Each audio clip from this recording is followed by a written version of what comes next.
नमस्कार, आप देख रहे हैं तीखी वार्ता। आज तीखी वार्ता सफ़र के साथ पहुंच चुकी है भागलपुर के नाथनगर विधानसभा के मसाड़ू गांव में। यह गांव गंगा मां के प्रकोप का पीड़ित है। इस गांव में आप देख सकते हैं 1 साल पहले इस घर में लोग रहा करते थे। यह किसी का कमरा हुआ करता था, लेकिन आज गंगा के कटाव के कारण पूरा का पूरा घर टूट चुका है।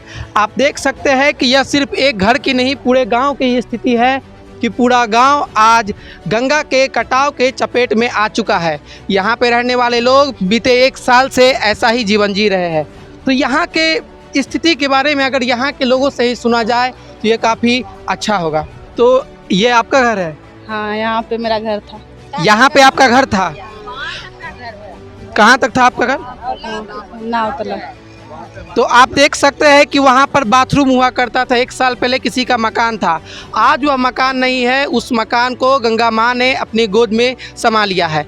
तो ये परिवार वाले जाएंगे कहाँ? 1 साल से इनकी यही स्थिति है। यहाँ के ग्रामीणों से बात करने पर पता चला कि पिछले वर्ष इन लोगों को 1,20,000 रुपये का मुआवजा देने का वादा शासन प्रशासन द्वारा किया गया था, लेकिन अब तक इस पर किसी प्रकार की सुनवाई नहीं हुई। क्या आप लोगों को कोई कागज़ दिया गया था? नहीं, हमको कुछ नहीं दिया गया। आपको कुछ नहीं दिया गया? नहीं। तो आप जो अपने लोकल प्रतिनिधि है, जो आपके विधायक है, आप उससे शिकायत किए या मिले? शिकायत किए, बोले कि अगला बार मिलेगा, कुछ नहीं मिला अभी तक। 1 साल से फिर आप रह कहाँ रहे हैं? दूसरे के घर में। दूसरे के घर में रह रहे हैं। हाँ, अब मान लीजिए कि इस बार भी अगर बाढ़ आती है, कटाव बढ़ता है, फिर आप क्या करेंगे? तो फिर जाएंगे रोड पे, किनारे में रहते हैं कहीं पन्नी टांग के एकदम पूरा। आप वोट देते हैं? हाँ। वोट देते हैं तो वोट में नेताजी तो बोलते होंगे कि हम आपके सेवा करेंगे। ये नहीं करता है तो कौन सी देखेगा? नेताजी देखने ही नहीं आते। नहीं, तो इस बार क्या सोचे? नेताजी मिलने आएंगे, अभी तो चुनाव आने वाला अभी कोई नेता ना पर नहीं आता है। तो आप लोगों को किसी प्रकार का कागज दिया गया है नहीं, कि जब बाढ़ का कटाव आया उस समय तो बड़े बड़े मंत्री, पुलिसकर्मी, शासन प्रशासन आया था। ये नहीं करता है तो कौन सी देखेगा? कोई नहीं देखने आता है। तो फिर आप लोगों का उस समय का खाना पीना, रहने सहने का क्या स्थिति? वैसे किन किन कर खाते हैं। कौन सी कमाई का क्या जरिया आप लोगों का? कमाता है 200-250, कौन सी कमाता है? 200-250 मात्र कमाते हैं, तब उसमें घर भी कट गया है। घर भी कट गया। तो सरकार आपको बोली है कि आपको किसी प्रकार का आपका घर कट गया है तो जमीन दिया जाएगा? बोले, लेकिन अभी तक मिला नहीं है। 1 साल से बस बोल रहे हैं। बोल रहे हैं खाली कि नहीं।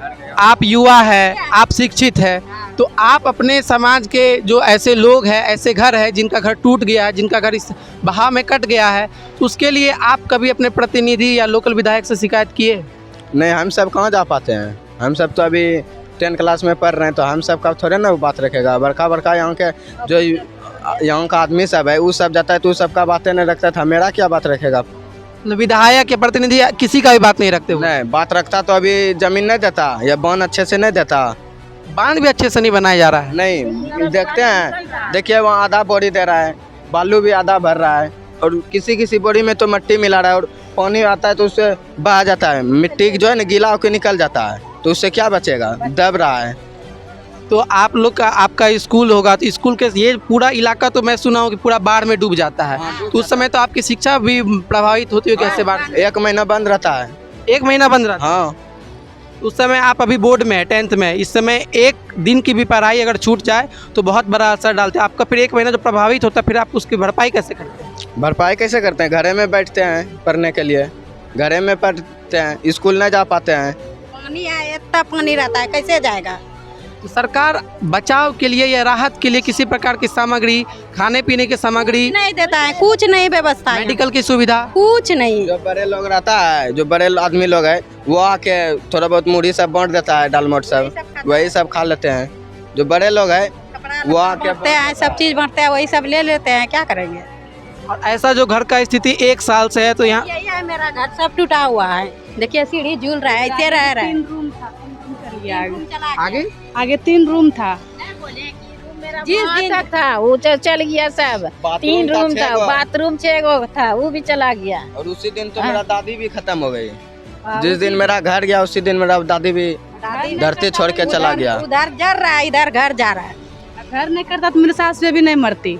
घरे का मेरी सास भी मरी है। तो बदले में 1 साल हो गया, आप लोग 1 साल से इसी तरह अनाथ ही कहा जाए, क्योंकि आप अपने घर में नहीं दूसरे घर में रह रहे हैं। तो सरकार जो इसके बदले बहुत सारी सरकारी भूमि है वो आवंटित करेगी, ऐसा वादा पिछले साल किया गया था। तो इस पे किसी प्रकार की सुनवाई की गई है? कुछ नहीं मांगते तो पैसा मांगता है वहाँ, बोलते आपसे पैसा मांगता है? हाँ 3 लाख रुपए पैसा मांगता, बोलता है दीजिए तब जमीन देंगे। अच्छा, आप 3 लाख रुपया दीजिएगा तब वो जमीन देंगे, जमीन देंगे हमको। और 1,20,000 के वादे का क्या हुआ? वो कुछ नहीं हुआ, उसको मिला ही नहीं है।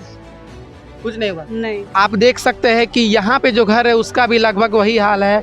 यहाँ के लोग इस गली में, देखिए गली कितनी सकड़ी है। अगर इस बार गंगा का बहाव जरा भी तेज हुआ, ये जो भी बचा खुचा मकान है, ये जो टूटा मकान है, ये पूरी तरह खत्म हो जाएगा। अपने सहयोगी रोहित धाकर के साथ मैं सिद्धार्थ गुप्ता, तीखी वार्ता, भागलपुर।